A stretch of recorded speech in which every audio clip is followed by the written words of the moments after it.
Is the S&P 500 heading toward a bubble, or is it just expensive? With Microsoft and Meta both beating expectations, why did their stocks take a hit? And could China's latest move against the EU shake up the EV market? Welcome to the Daily Show, where we take a look at the latest economic news, market data, and stock market updates. Let's dive right in. Microsoft just posted its Q1 fiscal 2025 earnings, and they didn't disappoint. The tech giant reported a net income of $24.7 billion, marking an 11% year-over-year jump, with earnings per share at $3.30, beating analysts' expectations of $3.10. Revenue also exceeded forecasts, hitting $65.6 billion, up 16% from last year. Microsoft's cloud business continues to drive growth, with its intelligent cloud division pulling in $24.1 billion, a 20% increase, fueled largely by AI-powered services in Azure, which saw a 33% revenue boost. Satya Nadella, Microsoft CEO, highlighted the role of AI, saying it's transforming workflows across industries and helping Microsoft gain new customers. However, it wasn't all smooth sailing. Microsoft hinted at slower growth for Azure in Q2, signaling potential capacity constraints despite heavy spending on AI infrastructure. The stock, which initially rose in after-hours trading, dipped 3.6% as the cloud outlook cooled enthusiasm. Beyond cloud, Microsoft's productivity and personal computing segments also showed strong results, with productivity revenue up 12% and personal computing up 17%, thanks to rising Xbox and Windows sales. Another Magnificent Seven company posted earnings yesterday. Meta's Q3 earnings topped expectations, but investors aren't thrilled about the company's spending plans. The social media giant reported a net profit of $15.7 billion, a 35% jump from last year, with earnings per share at $6.03, well above the anticipated $5.25. Revenue also beat forecasts, reaching $40.6 billion, thanks to strong advertising revenue and steady growth across Facebook, Instagram, and WhatsApp. However, Meta's stock fell over 3% in after-hours trading, driven by concerns around its planned infrastructure spending. CEO Mark Zuckerberg highlighted AI's role in boosting Meta's apps, noting that there are big opportunities, but he acknowledged that next year's expected increase in AI-related expenses might not be what investors want to hear. The Reality Labs division, responsible for products like the Quest headset and Ray-Ban smart glasses, continued to post losses, hitting $4.4 billion this quarter, as Meta continues to invest heavily in AR and VR projects that have yet to pay off. Moving on to economic news, we have new U.S. employment data. In October, the ADP report showed a huge boost, with private businesses adding 233,000 jobs, more than double the forecasted 115,000. Service sectors led the way, with education and health services up 53,000 and trade and transport rising by 51,000. Mid-sized and large companies saw the biggest gains, adding 58,000 and 140,000 jobs, respectively. Hiring in the U.S. is proving to be robust and resilient. We have a follow-up on a story I covered yesterday regarding the EU's imposition of tariffs as high as 43% on Chinese EVs, citing unfair subsidies. According to Reuters, China is retaliating.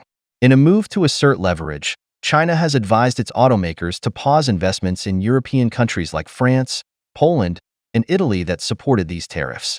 Major players like BYD and Geely are being encouraged to invest instead in EU countries that oppose the tariffs, like Germany and Hungary. All right, let's dive into what's going on with the S&P 500 valuations and what the data is signaling for the markets.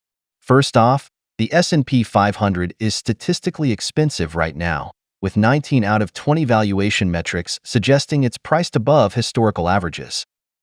This isn't just a little overvalued.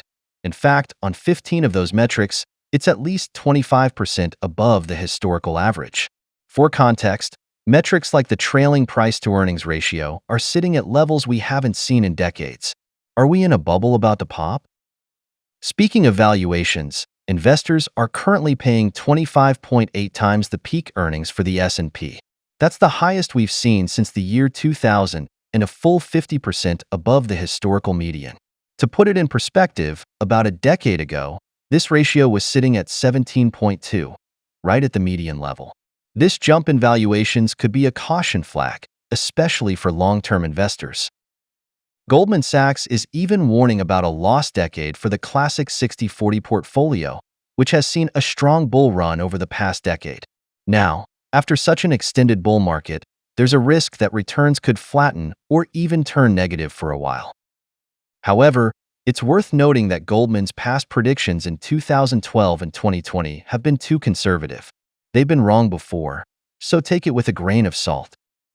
Vanguard is projecting a meager 1% annualized return for U.S. growth stocks over the next 10 years. That's hardly exciting, especially for investors who are used to double-digit returns in growth-heavy sectors. But here's the silver lining. Earlier this year, major investment banks like Wells Fargo, J.P. Morgan, and Morgan Stanley gave their S&P 500 year-end targets, and the divergence in their predictions highlights just how wrong they can be. Some were off by over 25%. Finally, there's a trend worth watching. Historically, S&P 500 returns tend to be weaker when analysts are most bullish. The data shows that extreme optimism from analysts can act as a contrarian signal. So, if you're seeing a lot of rosy predictions, it might be worth approaching with caution. Yesterday, Wall Street closed in the red across all major indices. The S&P 500 lost 0.33%, the Nasdaq fell 0.56%, and the Dow dipped by 0.22%. Meanwhile, the Russell 2000, tracking small caps, saw a more modest decline of 0.23%, showing relative resilience. Markets opened on a high note, hitting their peak within the first hour, but from there it was a steady slide.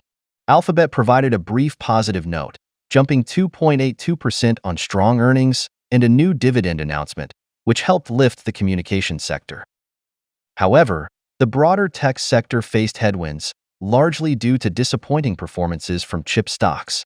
AMD plunged 10.6%, and Qorvo tumbled an eye-popping 27.3% on weak outlooks. Supermicro Computer also nosedived over 32% after its auditor, Ernst & Young, resigned, citing governance concerns. Finally, the 10-year U.S. Treasury yield rose to 4.305%, an over 1% increase, but it is currently trading at 4.2875. In the Fear and Greed Index, we're sitting at 58, leaning into greed, slightly higher than yesterday's 57, but lower than last week's 61. The market sentiment has cooled from last month's 73, so investors remain optimistic but a bit cautious. On the sector rotation side, the winners of the last session were solar stocks and regional banks, with over 1% gains. On the flip side, semiconductors struggled and lost more than 2%, and metals also fell by 1.72%. For commodities, crude oil surged over 2% to $68.93 on stronger U.S. fuel demand and a surprise inventory drawdown, plus potential OPEC Plus delays in production increases. Natural gas declined by 0.49%, pressured by forecasts for mild temperatures, and is trading at $2.817 at the time of this recording. Gold, after 5 days of gains, reached $2,801, but has slightly dipped to $2,789 today. We may see some consolidation before continuing the bull market in gold. Here's what to watch for this Thursday. On the earnings front, we've got two of the Magnificent Seven set to release their reports, Apple and Amazon, and these are expected to shake up the market. We'll also hear from Intel and Uber. On the economic side, keep an eye on the U.S. core PCE, expected at 0.3%, and the employment cost index forecasted at 0.9%.